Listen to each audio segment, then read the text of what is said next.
உங்களுக்கு ஒரு தரமான த்ரில்லர் படம் வேணுமா? கண்டிப்பா அந்த படத்த வந்து ட்ரை பண்ணுங்க. 2010ல ரிலீஸ் ஆன ஒரு கனடியன் படம் தான் வந்து இந்த 7 டேஸ். ஆக்சுவலா அந்த படத்தினுடைய கதை என்ன அப்படின்னு வந்து பார்த்தீங்கன்னா, ஒரு பேரண்ட்ஸ் இருக்காங்க. ஸோ அவங்களுடைய பெண் குழந்தை வந்து பார்த்தீங்கன்னா, ஒரு 8 வயசு, 9 வயசு நிரம்பிய ஒரு பெண் குழந்தை. ஸோ அந்த குழந்தைய வந்து பார்த்தீங்கன்னா, ஒரு ஒரு வில்லன் வந்து பார்த்தீங்கன்னா, பாலியல் பலாத்காரம் பண்ணி ரொம்ப ஒரு கொடூரமான முறையில வந்து பொண்ணவே சிதைச்சு ஒரு வழியா பண்ணி விட்டுருவாப்புல. ஸோ அதுக்கப்புறம் வந்து அந்த வில்லனுக்கு வந்து கோர்ட்டெல்லாம் தண்டனை குடுக்குறது அதெல்லாம் வந்து அடுத்த பட்சம். ஸோ அந்த பெற்றோரும் அவருடைய தகப்பன் வந்து அவருடைய மைண்ட் செட் என்ன அப்படின்னா, என் மகளை இப்படி பண்ணிட்டான். ஸோ கண்டிப்பான முறையில் அவனுக்கு வந்து நான் இதுக்கு மேலே ஒரு பெரிய தண்டனையை கொடுக்கணும் அப்படின்னு நினச்சி களத்தில் இறங்குவாப்புல. ஸோ அதுக்கப்புறம் படத்தில் என்ன நடந்தது அப்படின்றது அந்த படத்தினுடைய கதை. ஸோ நீங்கள் வந்து ஒரு பெண் குழந்தையை பெற்ற ஒரு பெற்றோராக இருந்தீங்க அப்படின்னா கண்டிப்பாக அந்த படத்தை வந்து கண்டிப்பான முறையில் வந்து நீங்கள் வாட்ச் பண்ணலாம்.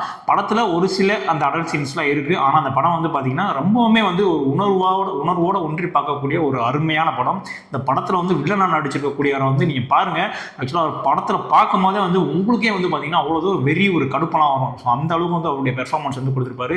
நீங்கள் கண்டிப்பாக உங்கள் வீட்டில் பெண் குழந்தைகளாக இருக்குது அப்படின்னா கண்டிப்பாக அந்த படத்தை மறக்காமல் வந்து இந்த படத்தை ட்ரை பண்ணுங்கள். ஒரு மஸ்ட் வாட்ச் படம். இந்த மாதிரியான மூவி ரெக்கமெண்டேஷனுக்கு கண்டிப்பாக நம்ம சேனலை வந்து சப்ஸ்கிரைப் செய்ய மறந்துடாதீங்க.